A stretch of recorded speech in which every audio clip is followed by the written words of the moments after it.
गया। तो शांत चित्त योगी एक ही भाव से परमात्मा को प्राप्त होता है। एक ही भाव है उसका परमात्मा का, शांत भाव होगा। हाँ, वो शांत ब्रह्म को प्राप्त होता है। एक ही भाव से सब में एक भाव रखने वाला भगवान में, सब भगवान है ऐसा एक भाव रखने वाला जो अपनी आत्मा में है वो सर्वत्र आत्मा देखेगा। जो अपनी आत्मा में तृप्त है, शांत है, मौन है, शांत ब्रह्म को प्राप्त होता है। और सब में एक भाव रखने वाला, एक ही भाव रखने वाला बोला भाई। भगवान में एक ही भाव रखने वाला माना सर्वत्र भगवान देखने वाला, सब में एक ही भाव रखता है कि नहीं हूँ दूसरा कर दे। ऐसा रखने वाला योगी शांत ब्रह्म को प्राप्त करता है, प्राप्त होता है। तो जो अपनी आत्मा में रहता है, आप अपनी आत्मा में वो रहेगा जिससे नाम रूप वाला जगत नहीं देखने जाएगा। जो एक भी नाम रूप देखता है वो आत्मा कभी नहीं देखेगा दूसरे जन्म में भी। पहले सब नाम रूप को हटाओ। जब भी शांत में बैठे हो, जब भी तुमको शांति का टाइम मिले तो तुम पहले देखो कि सारा जगत जो है वो है एक ही निराकार आत्मा है, वो मैं हूँ। ऐसी आत्मा में बैठो, अपने अंदर ही अंदर तृप्त हो जाएगा, शांत हो जाएगा, मौन हो जाएगा, कुछ भी जान देखने में नहीं आएगा। जब काम तुम्हारा मन नहीं होगा, किसी वासना में नहीं होगा, किसी देश में नहीं होगा, किसी दूसरे में नहीं होगा, तभी आत्मा का आनंद है। तो जो सांख्य योगी ज्ञानी अपनी आत्मा में ही तृप्त रहता है, अपने आत्मा को ही प्रिय समझता है, जहाँ बैठता है वो अपनी आत्मा में बैठता है, कहाँ दूसरा मन दूसरे में नहीं है, दूसरा कोई है। गुरु भी हमारी आत्मा है, गुरु भी हमारा परमात्मा है। वो परमात्मा मेरे साथ साथ नहीं है। अंदर वाले गुरु को जागृत करो। बाहर वाला गुरु मिलता है, अंदर वाले गुरु को जागृत रोज करने चाहिए।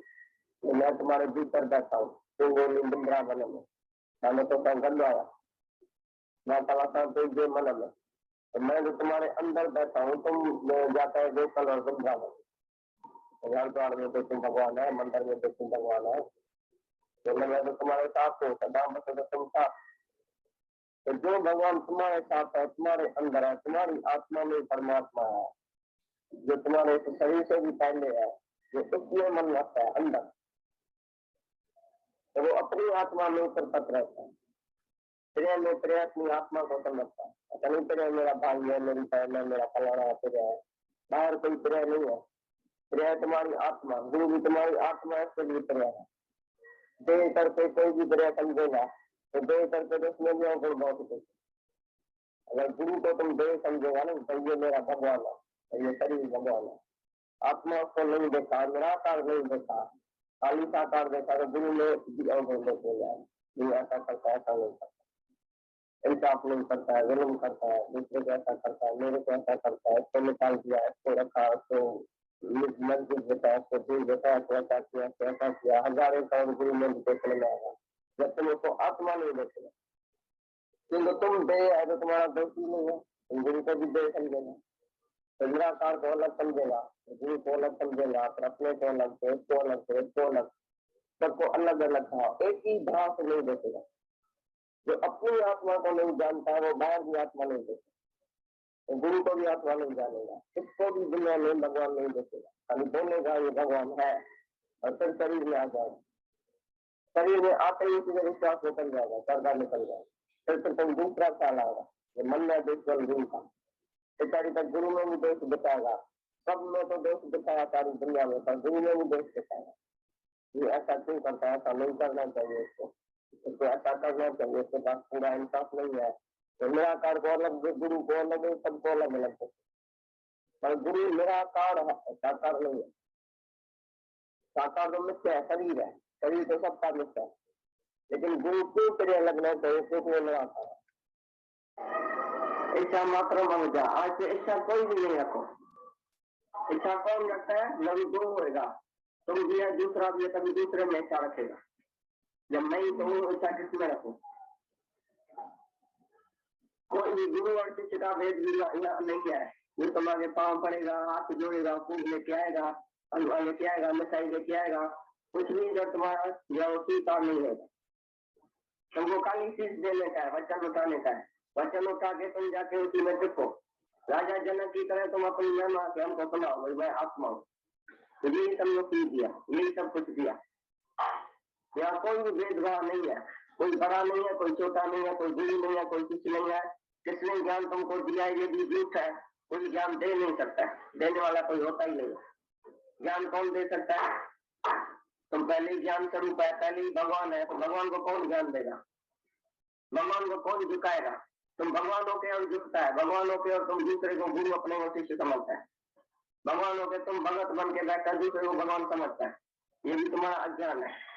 यूं तुमको बोलता है तू भगवान है, तुम बोलता है तू भगवान है। पागल है क्या? तुमने अपने को जाना, अपने को माना कि मैं भगवान हूँ, मैं आत्मा हूँ। तो तू भी आत्मा है, मैं भी आत्मा हूँ। जो तू है तो मैं हूँ, जो मैं हूँ तो तू है। कोई जल्दी किसी का भेद ही नहीं है, भगवान और भगत का भी भेद नहीं है। तुम पहले भगवान है, अगर भगवान है तो तुम है, तुम भगवान नहीं है तो और भगवान नहीं है। तुमने अगर और को भगवान जाना, माना अपने को नहीं जाना है। अरे तुम अपनी स्थिति सुनाओ, तो तुम कैसे भगवान है जो दूसरे को भगवान करके जानता है? कैसे जाना कि तुम भगवान है? पहले अपने को जाना, अपने को माना, अपनी आत्मा में टिकाया तुम, तो अपने को आत्मा समझा जो दूसरे को भगवान समझता है। तो गुरु है आपसी, शीशे में तुम अपना दर्शन करना, गुरु का दर्शन कभी नहीं करना, तो गुरु के नाम रूप का दर्शन भी नहीं करना, उसी शीशे में अपना दर्शन करना।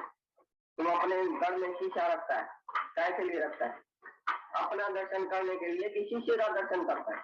सच बताओ भाई, शीशा चौरसा है, तिकोना है, शीशा ऐसा है, तुम ऐसा करके देखते है क्या?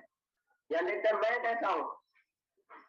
एक राजा का वजीर था, तो जा रहा था उधर हरिद्वार में और सभी संतों का दर्शन करने के लिए। राजा से पूछा मैं तुम्हारे से कौन सी चीज लाऊं? बोला कोई अच्छी चीज लाना जो तुमको पसंद आवे।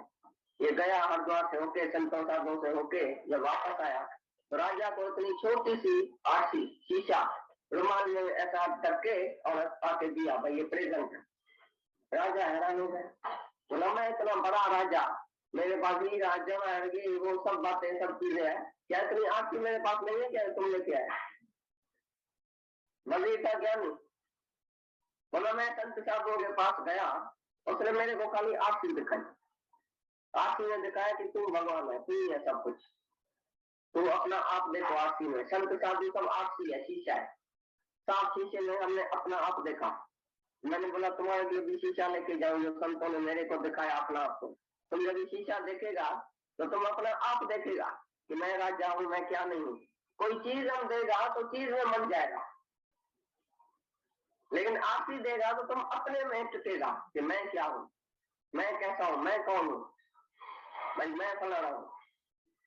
ऐसी तरह से संत भी आरसी देता है सबको कि तू भगवान है, आरसी में जाके देखो, तो किसी भी चीज में तुम्हारा मन नहीं जाएगा। आरसी देखेगा तो अपने में मन जाएगा कि नहीं। तो मंच भी जब भी आता है सत्संग में, तो गुरु रूपी आरसी में अपने आप को देख के जाए, मैं कौन हूँ, मैं क्या हूँ, मैं कैसे भगवान हूँ, ऐसा सवाल पूछना चाहिए। तो संत के आरसी में तुम देखेगा कि जो तू है तो मैं हूँ। संत बोलता है जो तू है तो मैं हूँ, जो मैं हूँ तो तू है। एक ही आत्मा है, एक ही ब्रह्म है, दो नहीं है, कोई बड़ा नहीं है, कोई छोटा नहीं है, कोई वक्ता नहीं है, कोई श्रोता नहीं है, कोई बताने वाला नहीं है, कोई सुनने वाला भी नहीं है, एक ही भगवान है। कहाँ बताने वाला होके बैठा पाठ किया है, कहाँ सुनने वाले का पाठ किया है, तो दोनों ही एक। गुरु भी आप, चेला भी आप, फिर देखो तो अकेला है राम, एक ही अकेला भगवान। कहाँ राजा, कहाँ भिखारी, कहाँ पुरुष, कहाँ नारी, कहाँ गुरु, कहाँ शिष्य, कहाँ बड़ा, कहाँ छोटा, एक ही भगवान है। जब एक ही भगवान है तो दो में तुमको नहीं चाहिए। जो इसकी दीवार आज से तोड़ के जाओ, तो तुम जुदा नहीं है, हम जुदा नहीं है, कोई जुदा नहीं है, कोई अलग नहीं है।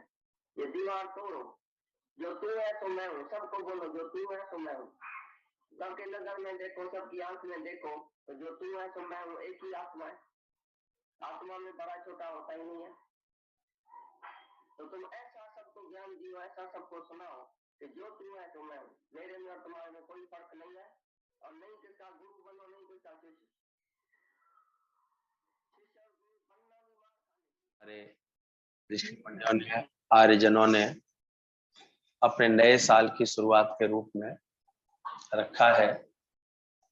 हम सबको ये स्मरण रहना चाहिए भले व्यवहार में अंग्रेजी कैलेंडर आ गया है, लेकिन हर सनातनी हिंदू को अपना गर्व के साथ आज का दिन, आज के चैत्र से शुरुआत होने वाला अपना कैलेंडर भी स्मरण रहना चाहिए, याद रहना चाहिए, क्योंकि कोई भी शुभ कार्य हम फिर तिथि से ही करने की कोशिश करते हैं। विवाह किस दिन करना है, कोई संस्कार किस दिन करना है, तो तिथि को ही याद करते हैं। इसलिए हमको हमेशा ये स्मरण रहना चाहिए। फिर से अच्छा नेतृत्व मिला है हमारे देश को, ऐसे लोग विजयी होकर के आए हैं जो सनातन धर्म और इन सबको आगे, हमारे हिंदू परंपराओं को आगे बढ़ाने का पूरा संकल्प करते हैं, प्रयास कर रहे हैं। इसलिए याद रहे हमेशा ऐसी शक्तियां जो हमें गौरवान्वित करती हैं, गर्वित करती हैं, जो हमारा मान बढ़ाती हैं। आज धर्म के आधार पर ही हम विश्व गुरु के रूप में पहचाने जाते हैं। आज अपना जो है भारतीय सभ्यता सर्वोच्च बोली गई है। इसके हर एक मापदंड बहुत वैज्ञानिक तरीके से पूर्ण सिद्ध होते हैं। धीरे धीरे सभी बातें बहुत उच्च कोट की हैं। अब सोचो कब से ये ग्रह नक्षत्रों की गणना हमारे ऋषि मुनि करते आए हैं, जिसको वैज्ञानिक काल में बाद में किया गया। उसकी कई कई बातें तो जैसे दशमलव है, जीरो है, इन सब की गणना हमारे पुराने ऋषि मुनियों ने आदिकाल में ही की हुई है। आयुर्विज्ञान भी हमारे यहाँ का बहुत श्रेष्ठ बोला गया है चरक संहिता में। हमारे ग्रंथ भी जितने भी हैं, यजुर्वेद, सोमवेद, अथर्ववेद, ऋग्वेद, ये सब भी ज्ञान से पूर्ण है। कहीं इसमें हमेशा प्रकृति को पूजनीय माना है और उन सब में विराजमान आत्म तत्व को, ब्रह्म तत्व को ही परम साध्य, परम पूज्य, मोक्षदाता माना गया है। सृष्टि के व्यवहार के लिए उसको 3 रूपों में, ब्रह्मा, विष्णु, महेश के रूप में, 3 देवताओं के रूप में उसका वर्णन है अच्छे से। तो ये सनातनी धर्म, अपने हिंदू धर्म पर ये गर्व का विषय है। तो आज हम लोगों को ये संकल्प लेना चाहिए कि आज के दिन को हम फिर से अपने नए वर्ष के रूप में अच्छे संकल्प के साथ माता पिता को नमन करते हुए, गुरुजनों को नमन करते हुए, अपने पूर्वजों को नमन करते हुए, एक अच्छे कार्य को करते हुए, हमेशा शुभ संकल्प लेते हुए, समाज उत्थान के कार्यों को करते हुए आज का दिन बिताना चाहिए। इसमें सभी का सम्मान होता है, सभी का विकास होता है और अंदर से पहले तो गुरु ने हमको जो अभ्यास दिया हुआ है आत्मज्ञान का, ये प्रथम पुरुषार्थ है, प्रथम कर्तव्य हम लोगों का, उसको भी नियमित हमेशा करते रहना चाहिए। आज के दिन से सारे शुभ कार्य होने शुरू हो जाएंगे। देवीय संपदा प्रकट होती है, सभी जानते हैं। आज से नवदुर्गा का भी प्रारंभ होता है। एक एक दिन करके 9 दिन तक देवी अपनी, अनेक बार इसका वर्णन हुआ है, उसको हम लोग नमन करते हैं देवी संपदा को। कभी शैलपुत्री के रूप में, कभी ब्रह्मचारिणी के रूप में, कभी कुष्मांडा के रूप में, कभी चंद्रघंटा के रूप में, कभी कालदात्री के रूप में, कभी सिद्धिदात्री, सभी इनके स्वरूप हैं। और हम भी परम भाग्यशाली हैं जो हमारे गीता भगवान, जिनका आदर्श, जिनका ज्ञान लेकर के हम लोग चल रहे हैं, वो भी आज ही के दिन प्रकट है। तो ये स्पष्ट एक निर्देश है कि दैवी संपदा जो आज हम सबके भीतर प्रकट हो रही है, गुरुजनों के आशीर्वाद से, उनकी कृपा से, उनके ज्ञान से, उसको भी हमको नमन करना है, हमेशा याद रखना है। हमारे पूरे सत्संग के जितने भी ग्रुप्स हैं, सब आज के दिन गीता भगवान के स्मरण में है, याद में है, कल से उनके प्रिय भजन गाए जा रहे हैं, सारे लगन में बैठे हैं। और सिंधी समाज भी आज के दिन को बड़े उल्लास से मनाता है, क्योंकि आज के दिन उनके साईं झूलेलाल जगत कल्याण के तारनहार प्रकट हुए थे। पल्ले में मछली पर बैठ करके समुद्र के रास्ते प्रकट हुए थे और उन्होंने बेड़ा पार लगाया। आयो लाल सवई जो झूलेलाल, बेड़ा ही पार। आज हो गीता भगवान का एक सुंदर पत्र है। अभी भी पूरी ब्रह्म निश्चय की वाणी दे रहे थे भगवान। कैसे गुरु को एक करुणा है कि हम जल्दी से जल्दी अपने अंतःकरण को काम, क्रोध, लव, लोभ, मोह, अहंकार से मुक्त कराते जाएं, अंतर्भावनाओं को इससे मुक्त करें, अपना ध्यान ईश्वरी शक्तियों की तरफ केंद्रित करें, दिव्य भावों में रखें अपने आप को और अपने ही अंदर में उस ज्ञान स्वरूप को पालें। क्योंकि ऐसा अद्भुत ज्ञान ना ही ठाकुर ना ही दास, यहाँ गुरु पहले दिन ही से कहता है ना तो मैं मुंह में नहीं कोई जुदाई नहीं है, तो वो आत्म स्वरूप है, मैं भी वो आत्म स्वरूप हूँ। जब गुरु अहंकार रहित है तो हम भी कदाचित अहंकार रहित होते जाए और सही भावना से इस सत्य को समझें। मैं ब्रह्म हूं तो किसको कहूं कि मैं अल्लाह हूं। बात को समझने की कोशिश करना। जब मैं ऑलरेडी ब्रह्म हूं तो फिर और कोई नाम रूप इसके लिए इसको जतलाने की क्या आवश्यकता है। जब है ही ब्रह्म तो किसको कहूं कि मैं अल्लाह हूं, क्योंकि दूसरा भी तो अल्लाह ही है। अल्लाह आप बनीजिए, भगवान कहते थे। एक ब्रह्म ही सब जगह पसारा होकर के आया है। चाहे ब्रह्म कह लो, चाहे उसको अल्लाह कह लो, नए नए धर्म संप्रदायों में गॉड कह लो, ईश्वर कह लो, कुछ भी कह लो उसको। इसलिए कभी कोई शब्द गुरुवाणी में आता है तो भ्रमित नहीं होना, तो सब एक ही तरफ इशारा है। जब है ही ब्रह्म तो ब्रह्म क्या बोले, ब्रह्म के सिवा दूसरा बना ही नहीं है, तो फिर जतलाना क्या, बतलाना क्या। अगर मैं दावे से कहता हूं मैं ब्रह्म हूं तो ये भी कहना जैसे गलत है। जब है ही है तो कहना क्या। सूर्य तो सूर्य है ही है, उसको सिद्ध क्या करना, क्योंकि दूसरा भी तो फिर अल्लाह है। भाई किसी एक चीज को बोलो तो तब बोलो ना जब दूसरी कोई चीज ना, अकेला वो हो या किसी से हमको उसको अलग करना हो तो बोला जाएगा भाई ये फलाना है, ये गौरव है। यानी कोई और गौरव नहीं है तभी तो बोलेंगे ये गौरव है। अब मैं ब्रह्म हूं ये कैसे बोला जाए, बोल सकते हैं। जब ब्रह्म से कुछ जुदा ही नहीं है, सब ब्रह्म है, तो बोलना कोई ठीक लगेगा। ये भी एक अहंकार का रूप बन जाता है अगर हमने ये करके बोला कि मैं तो ब्रह्म हूं, बाकी क्या है फिर।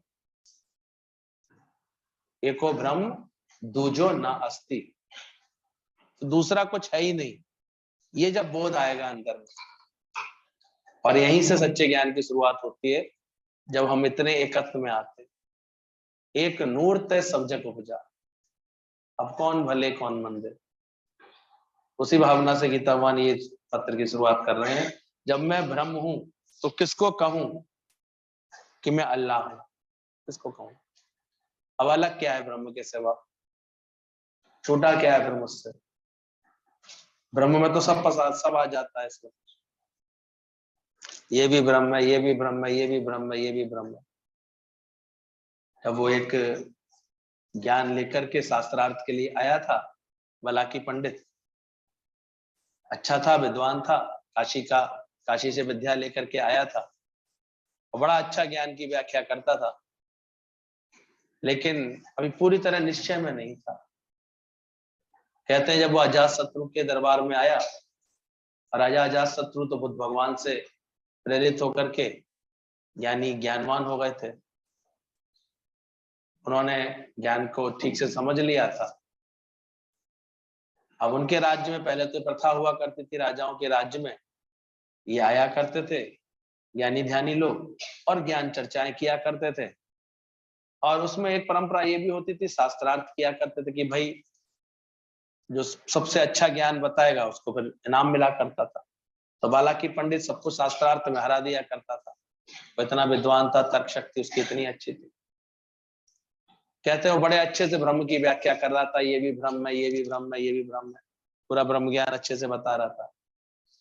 लेकिन राजा अनुभवी था अपने गुरु से, उसने तुरंत समझ लिया इतना ब्रह्म ब्रह्म कहने वाला कहीं भ्रमित तो नहीं। उसने तुरंत हाथ जोड़ करके पूछा, महाराज मुझे अपना तो परिचय दें, आप कौन है? यहीं से उससे चूक हो गई, क्योंकि ब्रह्म बोलना अलग बात होती है, ब्रह्म का निश्चय होना अलग बात होती है। ये बलाकी पंडित बोल तो रहा था और स्वयं के लिए निश्चय नहीं था कि मैं ब्रह्म हूं, तो अचकचा गया, सोच में पड़ गया कि मैं कौन हूं। क्योंकि आने से पहले अनाउंसमेंट हो ही चुका था राजा के दरबार में, बड़े विद्वान बलाकी पंडित काशी से आए हैं, यहाँ शास्त्रार्थ के लिए पधारे हैं। बोले राजा ने सुना तो है। फिर राजा या तो भूल गया, या राजा क्यों ये प्रश्न क्यों पूछ रहा है। कहते हैं राजा ने फिर पूछा कि आपने परिचय नहीं दिया, आपने बताया नहीं आप कौन है। तो फिर शांत रह गया, चुप रह गया। राजा विद्वान था, कहता है महाराज कोई बात नहीं, कल तक विचार करके बता दीजिए कि वस्तुतः आप कौन। अब वो गया, बोला मैं एक क्षण के लिए रुका क्यों, मैं शास्त्रार्थ में तो हर प्रश्न का उत्तर देता हूं, पर यहाँ मैं रुक कैसे गया, जबकि मैं थोड़ी देर पहले ही सिद्ध कर रहा था सबको कि ये भी ब्रह्म है, ये भी ब्रह्म है, ये भी ब्रह्म है, ये भी ब्रह्म है। फिर अपने लिए मैं ब्रह्म हूं ये कहने में मैं अटकटा क्यों गया, अटक क्यों गया। कहते हैं जब रात को उसने मंथन किया और उसने अपनी गलती को सुधारा कि मुझे तुरंत बोलना चाहिए, जब सबको ब्रह्म बोल रहा हूं तो मैं भी तो ब्रह्म हूं, मैं क्यों नहीं बोल पाया। सुबह आकर के वो अजातशत्रु को झुका और झुक करके उसने बोला कि आप मेरे गुरु हैं, आपने मेरी भूल को पकड़ा है इसलिए आप मेरे गुरु हैं। अजातशत्रु ने फिर विनम्रता से बोला, देव ये तो संभव नहीं है, आप ब्राह्मण है, मैं क्षत्रिय, मैं आपका कैसे गुरु हो सकता हूँ। तो उन्होंने फिर बड़ी विनम्रता से बोला बलाकी पंडित ने कि नहीं, जगत में जो हमारी भूल पकड़े और बता दे वो गुरु होता है। विचार रखना, अगर घर परिवार में जीवन में कहीं भी कोई भी तुम्हारी भूल पकड़वा दो, मनुष्य गलती का पुतला है, भूलें होती हैं उससे, अनेकानेक भूलें होती है, सबकी अपनी अपनी प्रकृति होती है। हाँ, हमको कभी भी किसी की भूल देखने वाला नहीं बनना चाहिए, वहां भी गुरु ने सावधानी दी है, दोषदर्शी मनु किसी की दृष्टि। लेकिन अगर कदाचित कभी कोई तुम्हारी भूल पकड़वाए बताए तो तुरंत नतमस्तक होना चाहिए, तो शुक्राने करने चाहिए, शुक्र है किसी ने हमारी भूल तो पकड़ी, चाहे वो छोटा ही क्यों ना हो तुमसे, चाहे बड़ा ही क्यों ना हो। इसलिए हमारे गीतावान कहते थे एक छोटा बच्चा भी अगर कोई बात सिखाने आए तो तुम उससे जरूर सीखना, अपनी भूल को दुरुस्त करना।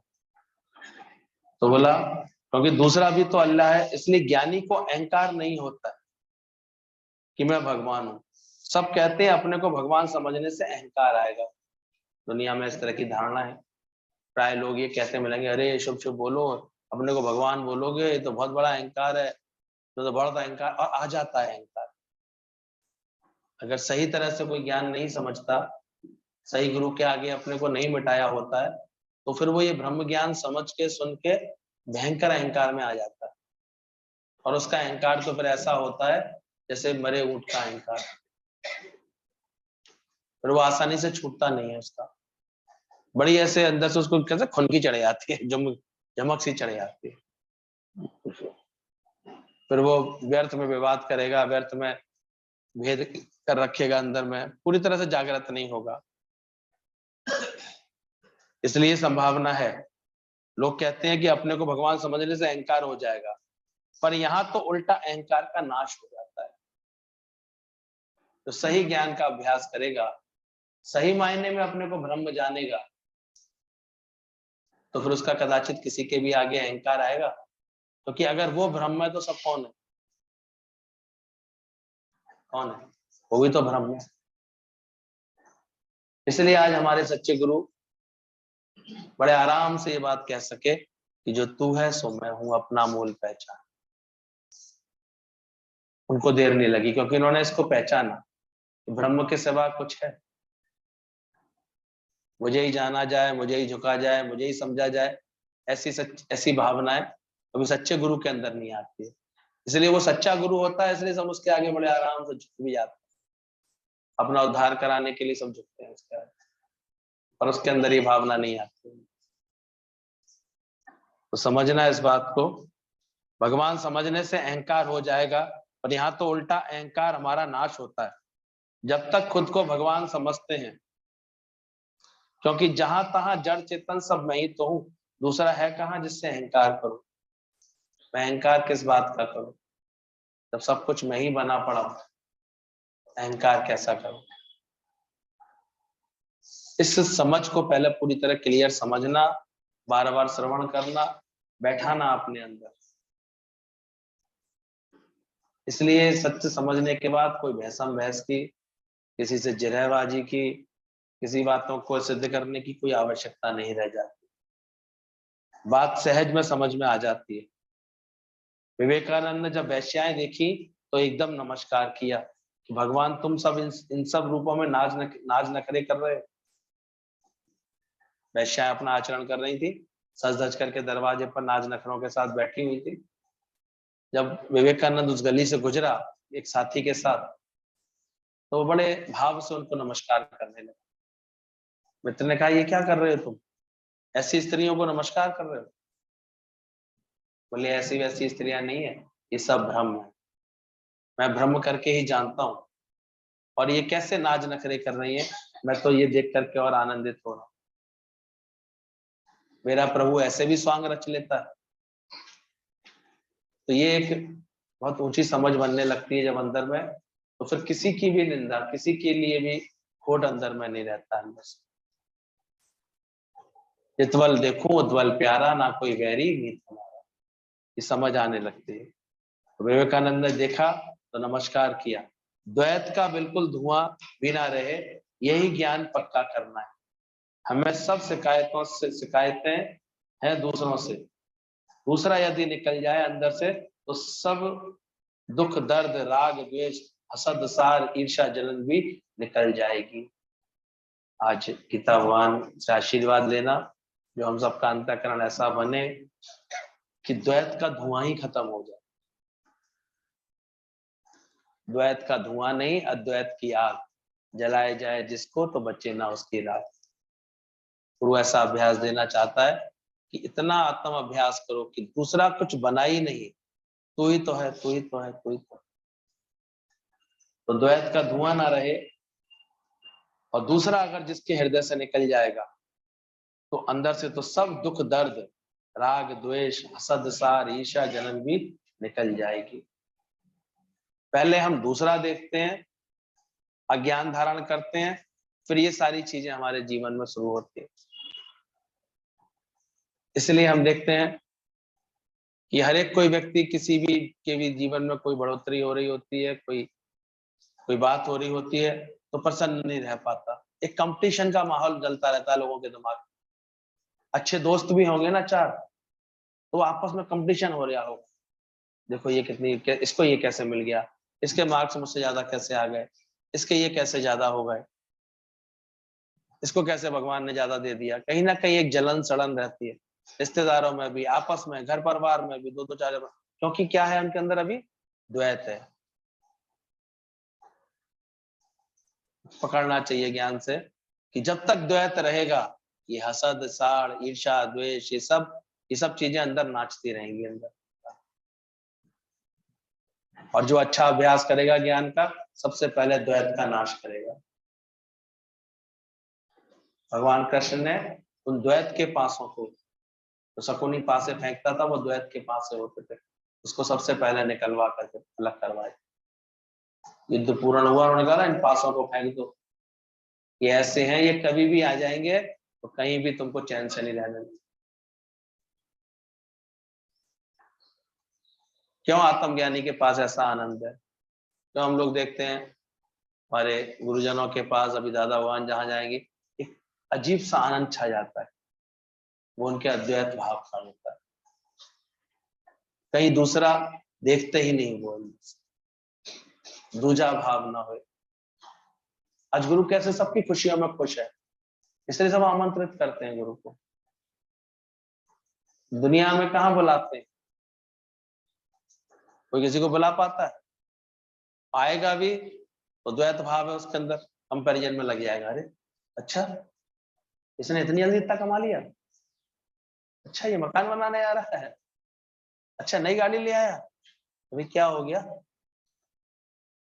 जो तू है सो मैं हूं, ये भाव कहाँ भूल गया तू भाई? और कहीं गलती से नेक्स्ट शिष्य की ने ज्यादा पूछ हो गई अगर गलती से, तो ऐसी आग लगती है, अद्वैत बाकी होगा ना अंदर से। देखो मैंने सिखाया, मैंने किया, कैसे आती थी, फिर ऐसे डायलॉग निकलने शुरू हो जाए, क्या था इसके पास, ये भेद आने शुरू हो जाए। 4 लोगों को बताया मेरी कृपा से है जो कुछ है, मेरी कृपा से हो गया बेंटाधार उसका उसी क्षण से।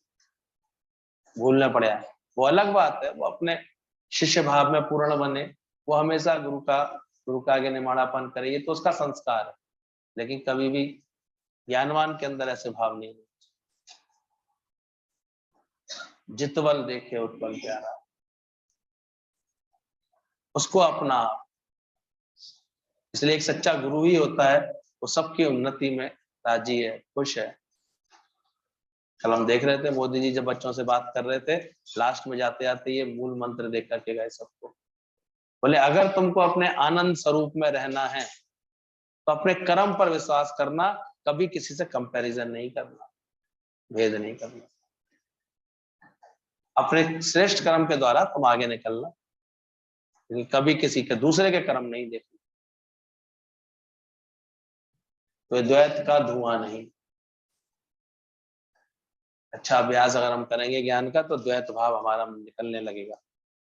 हमें सब शिकायतें हैं दूसरों से, दूसरा निकल जाए तो सब अंदर से निकल जाएगा, दुख दर्द राग द्वेष हसद साड़ ईर्ष्या जलन निकल जाएगा। द्वैत के कारण झगड़े फसाद है सारा। अब देखो आदमी कुंठित सा रहता है, हमेशा हर्षित नहीं हो पाता, ऐसे हमेशा शोक में मग्न हो जाता है। क्यों? क्या देख रहा है उस समय? वो कोई दूसरा देख रहा है और उसके हृदय की प्रसन्नता गायब हो गई।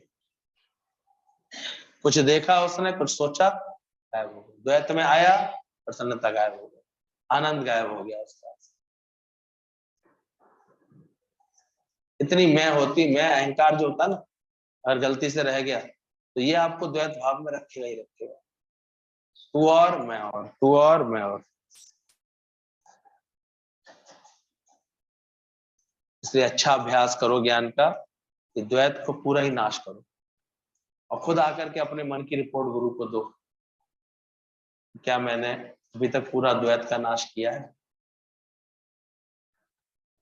तब ये 5 तरह के जो सी बोले जाते हैं, कंपैरिजन, क्रिटिसिज्म, क्या क्या थे वो, कंप्लेन्स और क्रिटिसिज्म, क्रिटिसाइज, ये सब चीजें अंदर से हमारे साफ होंगी धीरे धीरे, तो चित्त निर्मल बनेगा। द्वैत के कारण झगड़े फसाद हैं। गुरु आकर के केवल स्वरूप की याद दिलाता है कि तुम कौन, मैं कौन, अपने को पहचानो, मुझे पहचानो, सबको पहचानो, अपना मूल पहचान समझ मन दर्शन यही करो। इसलिए गुरु आकर के बार बार अपने सच स्वरूप की याद दिलाता है कि तुम कौन, मैं कौन। इसलिए कल जो वचन चला था उसको और गहराई से समझना चाहिए। अंधविश्वास जाएगा ही तब जब आत्मविश्वास आएगा, यानी आत्म ज्ञान पर तुम्हारा विश्वास जैसे जैसे बढ़ेगा, मैं आत्मा हूं इस बात को जैसे जैसे जानेगा, सब में उसी आत्मा का वास है ये जैसे जैसे जानेगा, तो फिर तुम्हारे जीवन के सारे अंधविश्वास अपने आप छूटते जाएंगे, मिटते जाएंगे, वरना छूटते नहीं अंधविश्वास। अब जिस व्यक्ति के अंदर आत्मा भूली हुई है, अब वो सारे समय ऐसी भावना में, और धन कैसे बढ़ जाए और ये बात कैसे हो जाए, तो वो तो तरह तरह के अंधविश्वासों से अपने को जकड़ लेता है। और जैसे जैसे हम ज्ञान का अभ्यास कर रहे हैं, व्यर्थ के अंधविश्वासों की आवश्यकता नहीं रहती, इतना विश्वास रहता है वो समय पर अपना काम कराता है। और सुबह सुबह जाना हुआ किसी का भाव था, संकल्प था, उसको लग रहा था कि नहीं भैया के हाथ से हम अपना भूमि पूजन करा लेंगे। तो मैंने देखा कि भगवान ने समय भी वही अपने आप चुन लिया। बाद में देखा मैंने कि देखा शुभ काल होते हैं, दिखाए जाते हैं भाई इसके पंचांग के अनुसार, वो शुभ काल है कौन सा, तो वो 7:45 ही था सुबह का। हमने कहा देखो कैसे, क्योंकि भगवान करा रहा है ना, जब अपनी मैं नहीं कर रहे हो तो वो कार्य कौन करा रहा है। ये हम अपनी मैं कर करके बार बार परमात्मा के होने में, कार्य में विघ्न कर रहा है। बाकी जिसको सच्चे गुरु की शरण मिली है, ज्ञान की शरण मिली है, तो कार्य कितनी कुशलता से कर लेता है, कितनी समझदारी से कर लेता है। दुनिया वालों के ज्यादातर काम ना 11 बजे से अक्सर लगता है राहु काल। उनके पूजा पाठ अक्सर कौन से काल में हो जाते हैं, उसी काल में होते हैं। तो पूजा होते होते करते करते कितना समय हो गया, तो पूजा तक पूरी शुरू हुई 11 बज गए, नहाने धोने उठने चाय पीने इनमें टाइम लगा दिया उनने सुबह उठ के। और जितने पहले के शुभ काल शुरू होता है, लाभ काल शुरू होता है 6 बजे से, हमेशा 5:30-6 बजे के बीच में शुभ काल शुरू होता है सुबह। फिर 9 बजे के बाद से काल चेंज हो जाता है, बदल जाता है। किसी किसी खास तिथि में परिवर्तन होता है, लेकिन नॉर्मली यही रहता है। इसलिए ब्रह्म मुहूर्त में किए गए जितने भी पुरुषार्थ है, जितने भी शुभ कार्य है, वो सब फलदायक होते हैं। इसलिए हमारे यहाँ सुबह ही 4 बजे उठना। अब 4 बजे जो उठेंगे वही तो कार्य पूरा कर पाएंगे। 4 बजे उठ करके जो जतन कर लेंगे, वो अपने को भी फ्रेश कर लेंगे, घर को भी साफ सुथरा कर लेंगे, सारी तैयारी विधिवत कर लेंगे, और 6-7 बजे तक तो फिर वो कार्य को शुरुआत कर लेंगे। आलस में रहने वाले, प्रमाद में रहने वाले थोड़ी कर पाएंगे, इसलिए होते ही नहीं है उनके कार्य शुभ। इसलिए कलेश के साथ होते हैं, विक्षिप्तता के साथ होते हैं। अब 11 बजे कोई कार्यक्रम करने जाओ आज के समय में, आधी विक्षिप्तता तो धूप से होगी, ये काम मरे आ रहे हैं।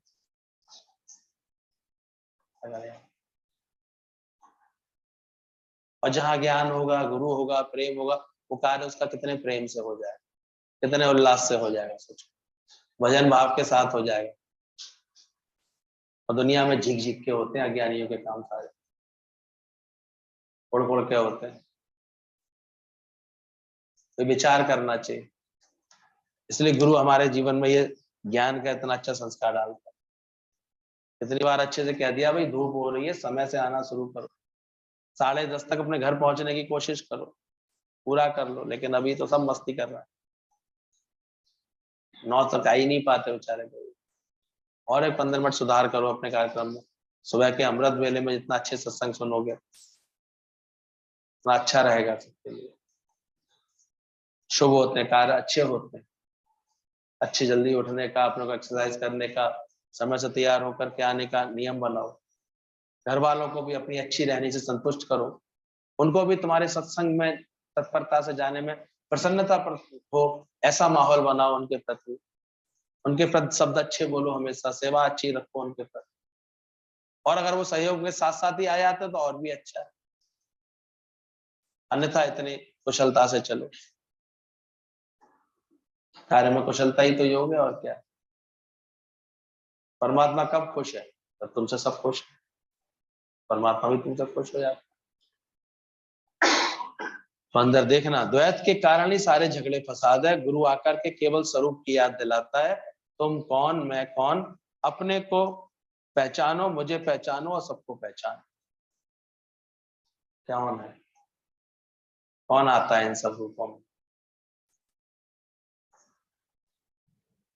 करना कुछ भी नहीं है, ऐसी सरल बात कि दूसरी सभी विद्याएं कठिन है, जो कि दिमाग में बाहर से ठूसनी पड़ती है। ये आत्मा तो बिल्कुल अपना आप है, केवल सत्य को प्रकट करो। आज बहुत सुंदर दिन है, ये बात समझने का, संकल्प लेने का कि बस सबसे सरल बात है अपने को आत्मा जानना। बाकी तो सारी बातें ठूसनी पड़ती है दिमाग। वस्तुतः पहले है भगवान, कौन चला रहा है, कौन करा रहा है, देखो तो। छोटा बच्चा जब तक कर्तव्य के अभिमान से मुक्त है ना, कितना निर्दोष लगता है, कितना प्यारा लगता है, उसकी एक एक चेष्टा कितनी अच्छी लगती है। ऐसे लगता है सब उसके कार्य भगवान जैसे कर रहा है। ऑटोमेटिक उसके लिए खाना पीना समय पर उसको मिल जाता है अपने आप। कहाँ से भगवान व्यवस्था कर देता है। अच्छे कर्म करके आएगा तो श्रीमान हो गया तो वैसे जन्म मिल जाएगा उसको। जन्म से लेकर के उसकी कैसे बढ़ोतरी होती रहती है। ये तो बाद में धीरे धीरे बड़ा होने के साथ साथ उसको अहंकार आता है कि मैं, ये मेरा है, मेरा है। ये तो भगवान ने कुदरत में ही ऐसा हिसाब किताब बनाया हुआ है। देंदा दे लेंदा थक पाया। जैसे एक बीज अपने आप धरती दाखिल हो जाता है, एक पेड़ बन जाता है।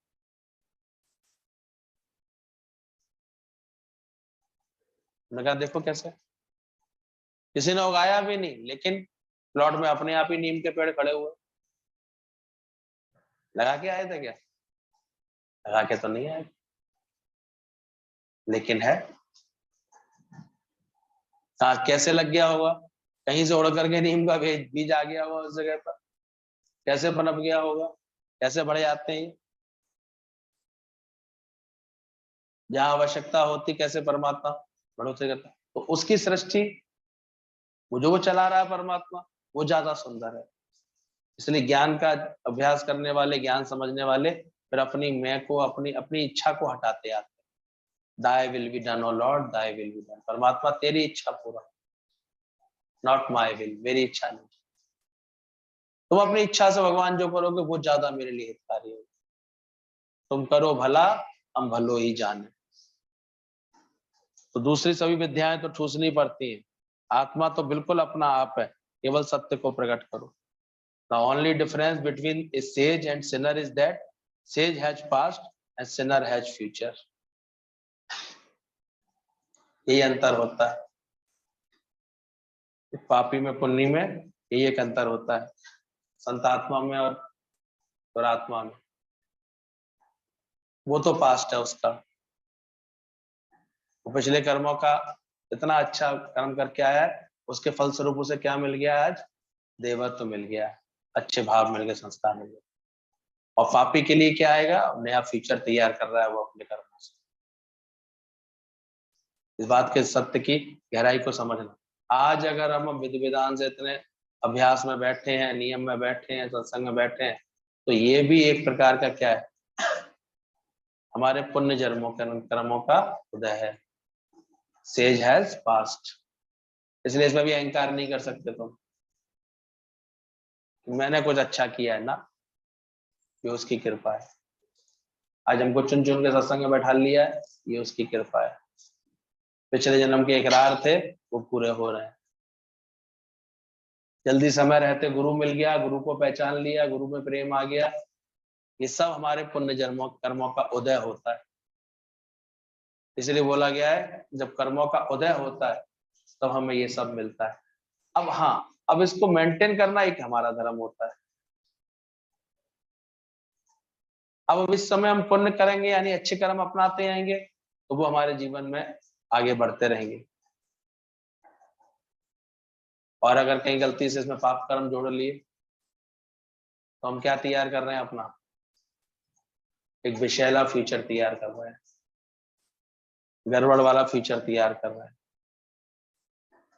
इसलिए ध्यान रखना, तूने बोया क्या है प्राण, तेरी आत्मा ही जाने, परमात्मा ही जाने। हम आज अपना जीवन राग द्वेष में बिताने लगते हैं, झगड़ों में बिताने लगते हैं, वर्तमान में कर्म खराब कर लेते हैं, तो फिर हम अपना फ्यूचर ऐसे बिगाड़ लेते हैं, फिर बहुत खराब होने लगता है। उसके परिणाम निकल के आते हैं ना, फिर बहुत ऐसे निकल के आते। तूने बोया क्या है प्राण। The only difference between a sage and a sinner is that sage has his past and the sinner has future. यह हमारे पास किसी ने अर्थ निकाला कि ज्ञानी जो कुछ आज है वो उसका पास्ट का अनुभव है, पापी को फ्यूचर बोलना भोगना पड़ेगा। और दूसरा अर्थ ये भी निकाला, पापी को भी फ्यूचर है सुधरने के लिए, उसको भी गुरु ने पॉजिटिव बना दिया। कदाचित आज कोई तुमसे पाप कर्म हो गए हैं तो पापी का क्या बन गया? फ्यूचर बन गया। पर फ्यूचर किसके लिए मिल गया उसको? पुनः अब अपने कर्मों को ठीक कर सकता है, तो वो यहाँ भी उसका उद्धार हो सकता है। गुरु यहाँ भी हमें गिरने नहीं दे रहा है, कहता कोई बात नहीं, परिणाम में जो भी भविष्य तुम्हारे सामने आए, फ्यूचर तुम्हारे सामने आए, उसको तुम फिर अच्छे से संवार सकते हो, उसको और फिर से कर्म अच्छा करके ठीक कर सकते हो। इसलिए it is never too late. ये कभी कोई ऐसा नहीं है कि लेट हो गए तुम। हर क्षण आदमी को अपने को बदलने की, अपने जीवन में सुधार करने की गुंजाइश है। ये कितना बड़ा भगवान ने हमारे साथ चांस दिया है। इसलिए कहते हैं हर समय समझा करो भगवान की मेहर है, कहीं वो इंसाफ करने उतर आया तो क्या होगा। कल की बात ध्यान है, अहंकार से कोई बात बोली तो फिर क्या करेगा भगवान। इसलिए कह रहा हूं आत्मविश्वास बढ़ते जाने दो, अंधविश्वास सब छूट जाएंगे, घबराओ नहीं। अंधविश्वास तभी बनते हैं जब हम अपनी आत्मा की बात को नहीं समझ रहे हो। एक आत्मज्ञानी के जीवन से सारे अंधविश्वास सहज गायब होने लगते हैं,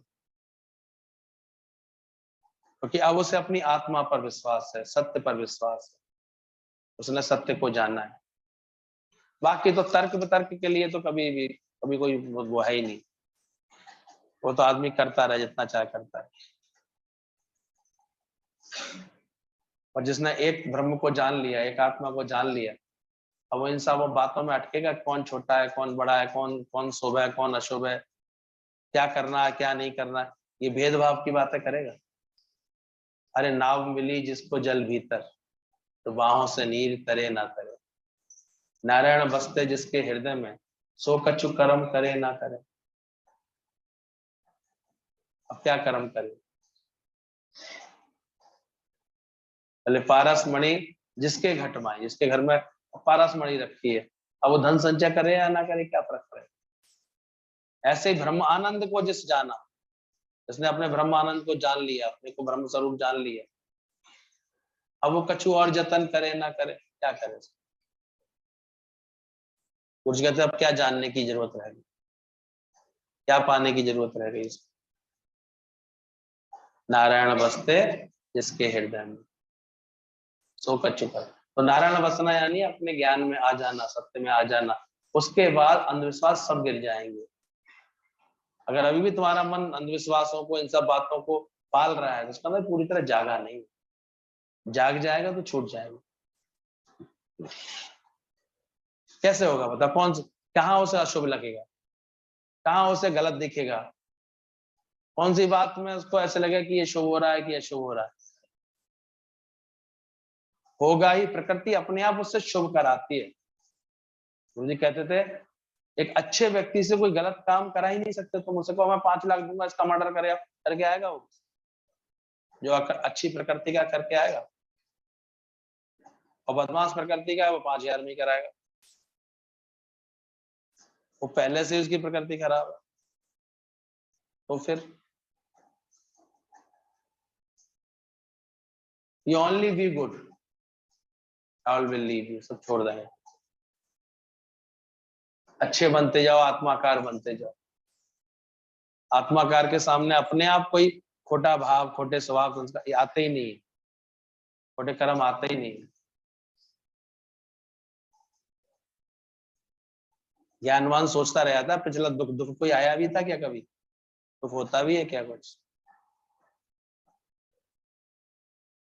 इतना अंदर से ज्ञान कर, क्योंकि जो हो रहा होता है वो सब सुखी है, आनंद है, राजी है।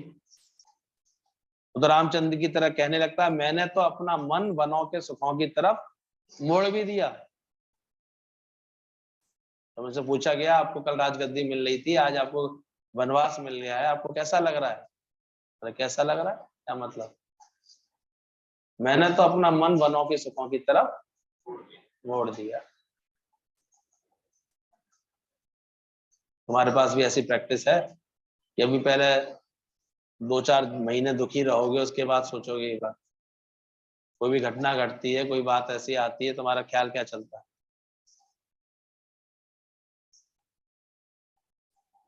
किसी बात से दुखी तो नहीं होते। जितना साथ मिले जिसका उतना उपकार समझता है। वो मिलने में भी उतना ही खुश है, बिछड़ने में भी उतना ही खुश है। जो अटके हुए होते हैं ना आसक्ति वाले, वो रोएंगे, झीक के दिखाएंगे, अरे ऐसे नहीं, छोड़ जाओ, ऐसे नहीं करो, ऐसे नहीं करो, पागलों की तरह। और जो समझदार होंगे उल्टा कार्य संभालेंगे अच्छे से। अभी तक हम देखते इतनी समझदारी नहीं आ रही, तो 4 लोग हैं, 4 लोग भी आपस में प्रेम नहीं कर पाते। कुछ ना कुछ एक दूसरे के लिए ऐसे सोच लेंगे, ऐसे बोल देते हैं।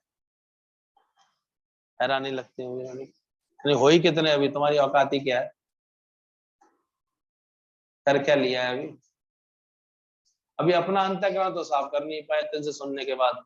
जब देखो तब किसी के लिए द्वैत आ जाता है, द्वेष आ जाता है, राग द्वेष आ जाता है। तो तब उद्धार होगा, कैसे उद्धार होगा? बिठाते जाओ ऐसे। पापी के पास भी फ्यूचर है, सुधरने के लिए ध्यान रखना। अपनी टोटली ना चलाने से भगवान की इच्छा पूरी होगी। ये भी अभ्यास के द्वारा ये बात की जा सकती है, जब अपनी टोटली नहीं चलाए। आत्मज्ञानी ब्रह्मज्ञानी को देखो, हमेशा मौन में रहता है, शांत रहता है, किसी भी कर्म का आरंभ नहीं करता, किसी बात में राय नहीं देता हुआ दिखाई देगा आपको, फालतू भगवत करता हुआ बोलता हुआ नहीं दिखाई देगा। कोई पूछे तो भी ऐसे बताता है जैसे कि इसमें अहंकार की वो नहीं आती इसके अंदर, क्योंकि उसने अभ्यास किया, वो टोटली अपने को क्या बनाया, उसने निरीक्षा बनाया है। इसलिए उसके जीवन से ऐसा प्रतीत होता है कि भगवान की इच्छा पूरी हो रही है। Thy will be done, O Lord। अपनी टोटली ना चलाने से भगवान की इच्छा पूरी होगी। फिर बाद में तो भक्तों के भाव से उसका जीवन आता जाता, चलता फिरता, बीमार पड़ता, ठीक होता दिखाई देगा तुम्हें। भाव है भक्तों का, ठीक हो जाएगा। भक्ति चाहेंगे आराम कर ले तो बीमार पड़ जाएगा, उसमें क्या बात? क्योंकि उसको अपनी टोटली कोई बिल नहीं रहती, कोई इच्छा नहीं रहती, वो कुछ नहीं कर रहा होता। बाद में दादाजी इतने निरीक्षा भाव में थे कि उनको सोने के लिए भी कहना पड़ता, दादाजी अब आप सो जाइए। अच्छा ठीक, सो जाते थे। इतनी निरीक्षा भाव। दादाजी दातुन कर लीजिए, कहते इतना ज्ञानवान, टोटली भगवान पर। अब भगवान कभी किसी घट से किसी घट से कुछ कहता है, वो अपने अंदर से टोटली निरीक्षा। तो मैं दूसरे को नहीं करना है, निरीक्षा किसको करना है? स्वयं से। और दिन भर लेक्चर देते रहते हैं, इच्छा मत करो, इच्छा मत करो, इच्छा मत, जबकि निरीक्षा बनाना किसको है? वहां भूल जाते हैं। वहां तो पेट में जाने कितनी इच्छाएं आ जाती।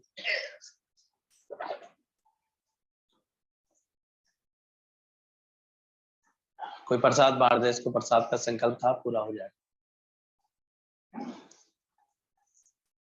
समझ में आ रही है? जो टोटली ना चलाए अपनी, भगवान की इच्छा पूरी होगी उसकी।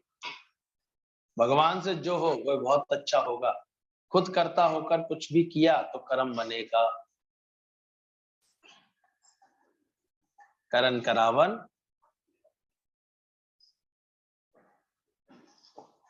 आप ही आप, मानुष के कछु नहीं हाथ।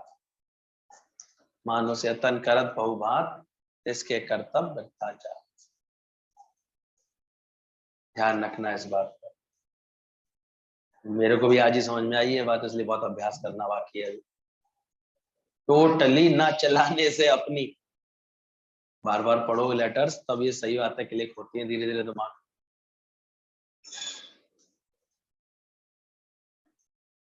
इसलिए ब्रह्मज्ञानी को देखते हैं कि अब उसका आना जाना, उठना बैठना, चलना फिरना, अब अपना कोई संकल्प नहीं रह गया था बाद में गुरु जी का, सब दूसरों के संकल्प, दूसरों की भावना से,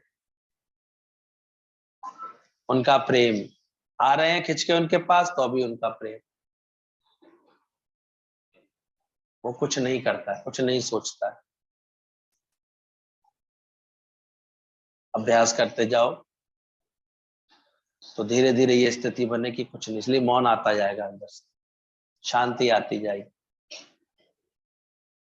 क्या जतलाना, क्या बतलाना। भगवान से जो कुछ भी होगा वो बहुत अच्छा होगा। खुद करता होकर कुछ भी किया तो कर्म बनेंगे। कैसे ज्ञानवान के कर्म सब स्टॉप हो गए हैं, अब कोई कर्म उसके खाते में नहीं आता है, क्योंकि वो सिर्फ क्या कर रहा होता है, प्रेम कर रहा होता है। प्रेम, और वो भी उसकी प्रेम प्रकृति है इसलिए कर रहा होता है, प्रेम भी कोई जान के नहीं कर रहा है। वो ये जतलाना नहीं चाहता कि मैं बहुत प्रेम करता हूँ, वो ये बखान नहीं करता फिरेगा देखो मैं कितना प्रेम करता हूँ ना। प्रेम में उसकी प्रकृति है। रामतीर्थ कहते थे प्रेम का प्याला ऐसा लबालब भर लो कि छलकता सा रहता है हमेशा। और उस प्रेम में उसका फिर कोई कर्म नहीं बनता, क्योंकि वो अपनी इच्छा से कुछ नहीं कर रहा।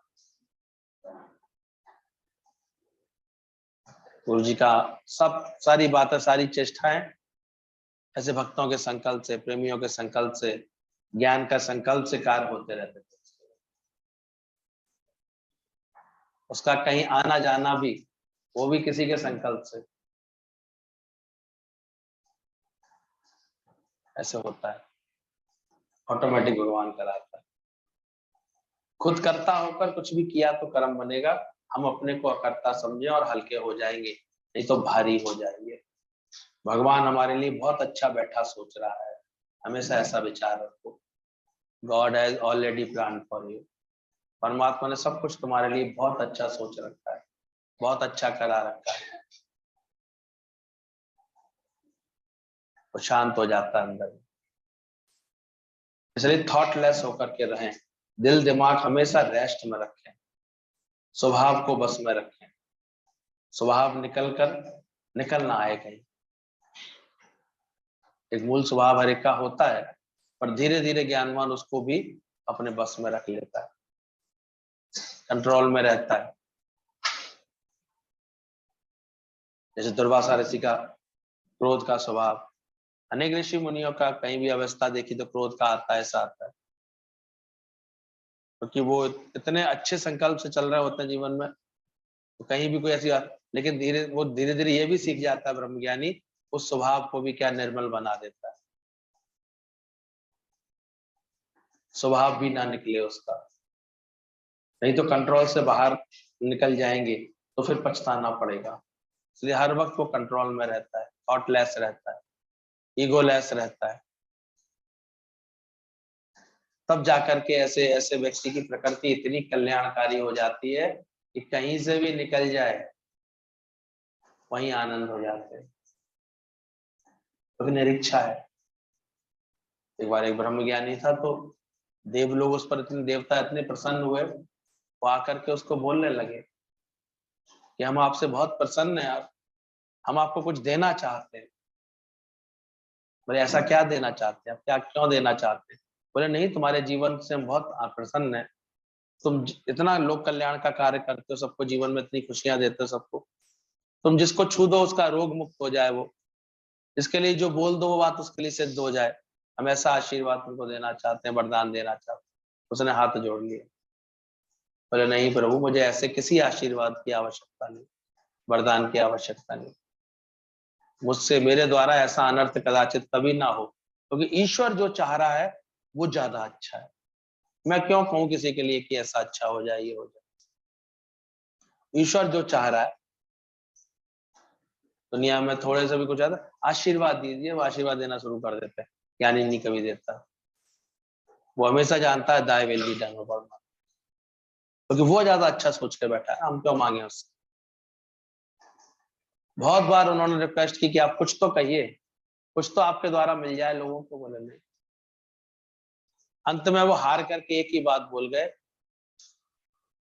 ठीक है अब आप जहां से निकल जाएंगे वहां सबको आनंद मिल जाएगा, हरे भरे हो जाएंगे। कहता है जो भी कुछ हो रहा हो होए, लेकिन इसका मुझे एहसास ना हो, मेरे पे ये कृपा कर, मुझे पता ना लगे कि कुछ हो रहा है, मैं कुछ करता हूँ। ऐसी सच्ची प्रकृति होती है ब्रह्मज्ञानी। वो निकल जाता है, पीछे सब आनंदित हो जाते हैं, प्रसन्नता में आ जाते हैं, उनका अंदर का ज्ञान मिटने लगता है। कोशिश करना स्वभाव निकलना आए, नहीं तो कंट्रोल से बाहर निकल जाएंगे तो फिर पछताना पड़ेगा। शरीर पर भी इसका असर पड़ेगा। शरीर में आएंगे तो दूसरा देखेंगे तो स्वभाव फिर निकल आएगा। इसलिए वो अपने को कहाँ रखता है, अपने आत्म भाव में रखता है, देह भाव में आता ही नहीं। ना मैं तनी रहा ना मैं मनी रहा, सदगुरु मिलने से झगड़ा खत्म हो गया। देह भाव में होंगे, कहीं किसी बात की ऐसी होगी तो देखो परेशान हो जाएंगे। उसे लगा इतना करते, इतना खींचते हैं, इतना ये करते हैं, ऐसे परेशान करते हैं, ऐसे करते हैं, ऐसे ऐसे भाव उसके अंदर आएंगे अगर सही ज्ञान नहीं होगा। जब अपनी कोई विल नहीं होगी तो अब कौन चला रहा होगा? निराकार चला रहा होगा। मेरा कम करे करतार। ठीक है, पूरा लेटर समझ में आ गया? गीतावान को थैंक्स करना इतनी अच्छी बात समझाने के लिए।